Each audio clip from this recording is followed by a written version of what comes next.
Praise the lord. ఈరోజు దేవుని వాక్యము ఏముంటుందో తెలుసా? నేను చదువుతాను.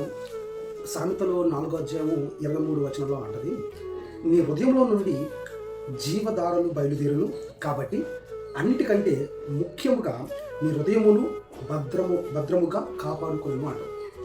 గమనించండి, ఒక చిన్న గార్డెన్ తీసుకుందాం. ఈ గార్డెన్లో మంచి మొక్కలు పెరుగుతూ ఉంటాయి.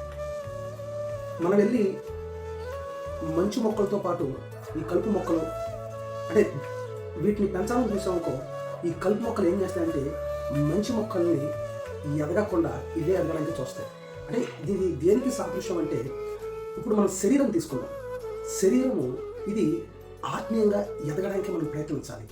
కలుపు మొక్కల్లాగా కోపము, లోకానికి సంబంధించిన కోరికలు ఈ శరీరంలో ఎదుగుతున్నాయనుకో, ప్రేమ, ఆత్మీయత, సహనం ఇవన్నీ ఏమైపోతాయి అంటే చచ్చిపోతాయి.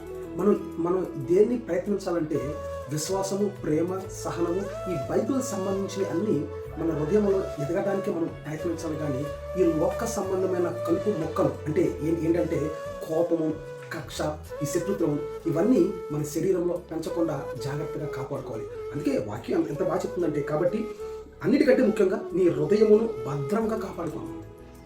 సో నేను నమ్ముతున్నాను, ఈరోజు ఈ వీడియో ఎవరైతే చూస్తున్నారో ఖచ్చితంగా మీ హృదయమును జాగ్రత్తగా కాపాడుకుంటారని అనుకుంటున్నాను. దేవుడు దీవించి ఆశీర్వదించును గాక. God bless you.